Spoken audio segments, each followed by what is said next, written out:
Hi, and welcome back to Stuff About Tutorials. In today's video, we are going to talk about on how to pin music on your Facebook. Maybe you want to pin your favorite music on your Facebook profile but you don't know how. So today, I am going to teach you on how to pin music in your Facebook profile.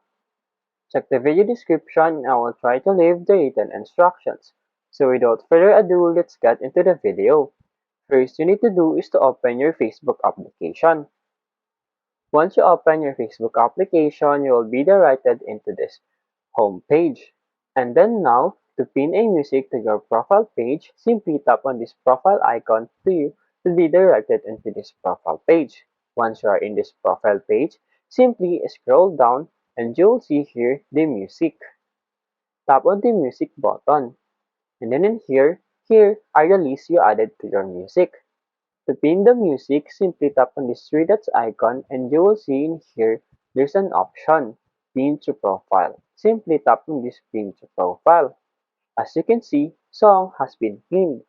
You can check it by going back to your profile page and as you can see in here, it's now pinned. There you go. If you wanted to know on how to pin your favorite music on your Facebook profile, that is the easiest way I know how. If you know another way to pin your music to your Facebook page, leave a comment below. Also, be sure to subscribe for more videos.